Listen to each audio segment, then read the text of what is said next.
Le monde en crise et la bête à venir, partie 4a.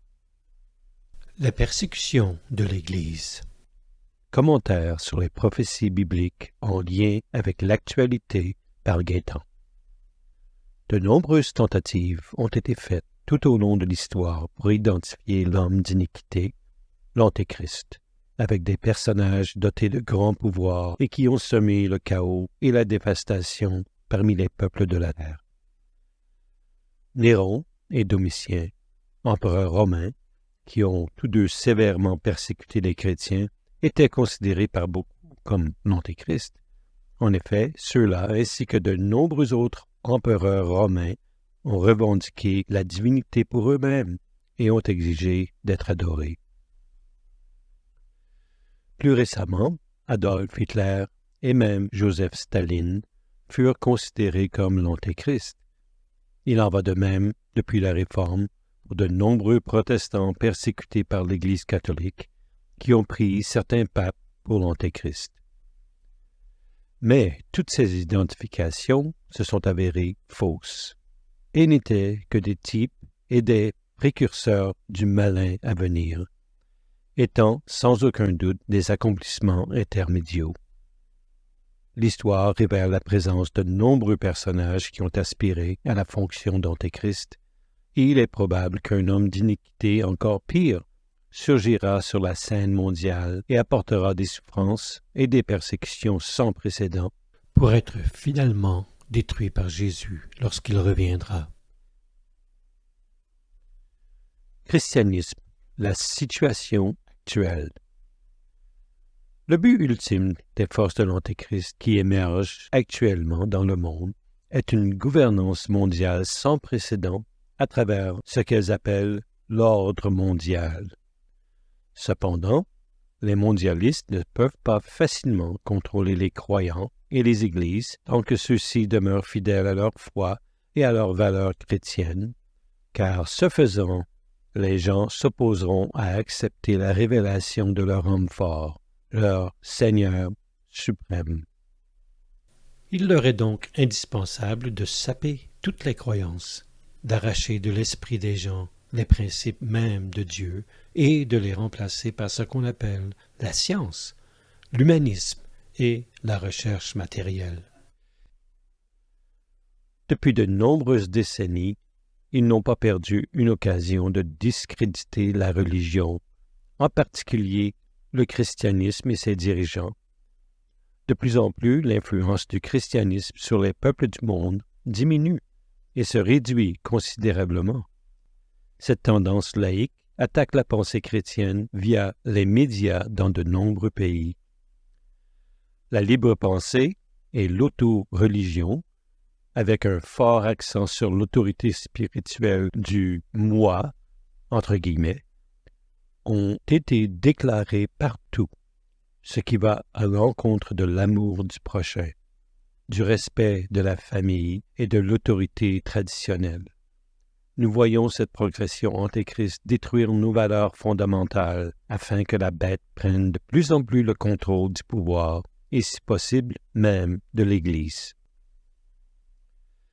Pendant ce temps, tout en rééduquant les jeunes dans ces nouvelles religions axées sur eux-mêmes, ils n'ont pas ouvertement attaqué les églises actuelles, mais ils les combattent par la critique, par le biais de films hollywoodiens, de séries télévisées, la presse, etc., en utilisant tous les moyens disponibles afin de les convaincre, de diminuer leur prestige et créer des divisions.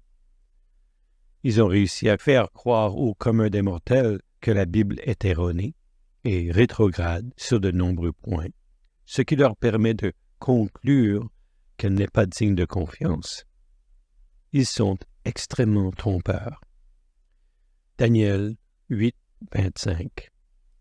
Par sa ruse, il fera prospérer la tromperie sous son règne. Apocalypse 13, 14. Et séduit ceux qui habitent sur la terre. 2 Thessaloniciens 2, 10. Et avec toute séduction injuste parmi ceux qui périssent, parce qu'ils n'ont pas reçu l'amour de la vérité afin d'être sauvés. L'Église sera persécutée, mais victorieuse pendant la grande tribulation. Daniel 7, 21. Je regardai, et la même corne fit la guerre aux saints et l'emporta contre eux. Daniel 7, 25. Il prononcera de très grandes paroles contre le Très-Haut, et il épuisera les saints du Très-Haut, jusqu'à un temps et des temps et la moitié d'un temps. Le prophète Daniel a vu avec horreur que l'Antéchrist persécutait et faisait la guerre aux saints, le peuple de Dieu, pour un temps et des temps et la moitié d'un temps. Il y a également mention de cette guerre et de cette persécution dans le livre de l'Apocalypse qui a duré 42 mois et qui peut donc être interprété comme 3 ans et demi.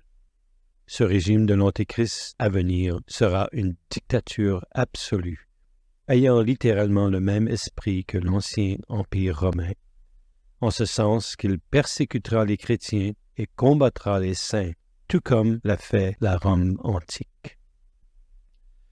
La durée de cette période est répétée un certain nombre de fois dans les Écritures, et elle couvre la période reconnue sous le nom de la Grande Tribulation, la seconde moitié du règne de l'Antéchrist qui précède immédiatement la seconde venue de Jésus. Ce n'est évidemment pas une période agréable sur terre. Dans un message ultérieur donné par un ange à Daniel, cette époque est décrite comme un temps de détresse, tel qu'il n'y en a jamais eu depuis qu'il y a une nation. Daniel 12, 1. Et en ce temps-là se lèvera Michael, le grand prince qui représente les enfants de ton peuple. Il y aura un temps de détresse, tel qu'il n'y en a jamais eu depuis qu'il y a une nation. Et en ce temps-là, ton peuple sera délivré, tous ceux qui seront trouvés écrits dans le livre. Matthieu 24, 22. Si le Seigneur n'avait abrégé ses jours, aucune chair ne devrait être sauvée. Mais à cause des élus ou des saints qu'il a choisis, il a abrégé les jours. Cet imposteur semble avoir un agenda assez précis. Tout d'abord, il déteste Dieu. Il changera les lois même de l'humanité dans une tentative de faire disparaître Dieu hors de notre milieu. Le rêve des athées semblera, pour un temps, se réaliser. Il sera également illégal d'adorer Dieu et l'agneau de Dieu, Jésus-Christ. Ceux qui tenteront de l'adorer seront persécutés sans pitié. Il ne se présentera pas au monde en disant « Bonjour, gens du monde, je suis l'Antéchrist ». Il ne sera pas très franc au début. Il y a d'ailleurs 2 sens au mot « Antéchrist ». L'un est « contre Christ » et l'autre est « imitateur du Christ ». Il n'est pas seulement contre notre Seigneur, mais il prétend initialement d'être un bon leader. C'est le vrai loup déguisé en brebis. Daniel 8, 24. Il détruira les puissants et aussi le peuple saint. Daniel 12, 7.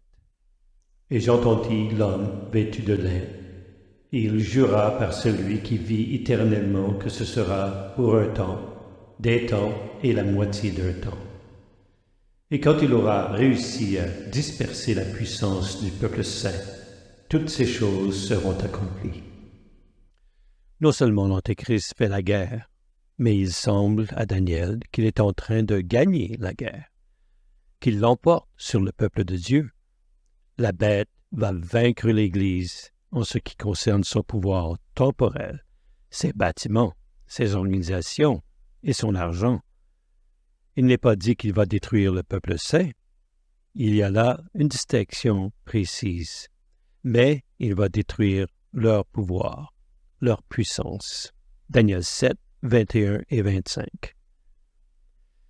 Et il ne dit pas nécessairement de le détruire complètement, mais de le disperser. En d'autres termes, de l'affaiblir, en diminuant son pouvoir et son influence dans le monde, dans la politique et les gouvernements, etc. Et alors, il sera en mesure de prendre le pouvoir, Nous savons qu'il ne peut pas détruire tous les croyants, parce que dans les versets 18, 22 et 27 de Daniel, chapitre 7, il est mentionné que les saints du Très-Haut prendront le royaume et posséderont le royaume pour toujours et à jamais, jusqu'à ce que l'ancien des jours vienne et que le jugement soit donné aux saints du Très-Haut. Et le temps vint où les saints posséderont le royaume et la domination et la grandeur du royaume sous tout le ciel seront donnés au peuple des saints du Très-Haut, dont le royaume est un royaume éternel, et toutes les puissances le serviront et lui obéiront. Daniel 11, 32 à 35. Mais le peuple qui connaît son Dieu sera fort et fera des exploits, et ceux qui comprennent parmi le peuple en instruiront beaucoup, mais ils tomberont par l'épée et par la flamme, par la captivité et par le pillage pendant plusieurs jours. Maintenant, quand ils tomberont, ils seront aidés avec un peu d'aide, et quelques-uns d'entre eux doués d'intelligence tomberont, pour les éprouver, pour les purifier et pour les blanchir, jusqu'au temps de la fin. Comme vous pouvez le constater dans ces versets, en dépit de toute l'opposition de l'Antéchrist, ceux qui connaissent Dieu seront forts et accompliront des exploits. Ceux qui ont étudié la parole de Dieu et qui sont spirituellement préparés comprendront clairement ce qui se passe, et donc ils instruiront ceux qui ne comprennent pas. Mais certains seront tués par l'épée et par le feu, et d'autres seront capturés et leurs biens pillés. Mais même cette chute a des avantages, parce qu'elle affinera et purifiera ceux qui connaissent et aiment Dieu.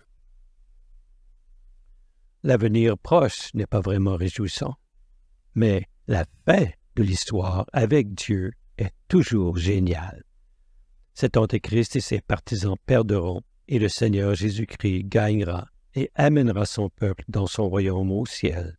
Jésus a dit, « Ne laissez pas votre cœur se troubler. Vous croyez en Dieu, croyez aussi en moi. Dans la maison de mon Père, il y a plusieurs demeures. S'il n'en était pas ainsi, je vous l'aurais dit, je vais vous préparer une place. Et si je vais vous préparer une place, je reviendrai, et je vous prendrai avec moi, afin que là où je suis, vous soyez aussi. » Jean 14, 1 à 3. Veux-tu cette demeure dans l'au-delà? Tu peux l'avoir en demandant à Jésus de venir dans ta vie maintenant. S'il vous plaît, faites cette prière. Cher Jésus, je veux te connaître personnellement. S'il te plaît, pardonne-moi toutes mes fautes. Je crois que tu es le Fils de Dieu et que tu es mort et as ressuscité pour moi. Je t'invite dans mon cœur et dans ma vie. Merci pour ton don de la vie éternelle et s'il te plaît, remplis-moi de ton Saint-Esprit. Aide-moi à lire et à comprendre ta parole. Amen. À suivre dans la partie 4b de cette série. Conçu et produit par Gaétan. N'hésitez pas à m'écrire pour toute information complémentaire.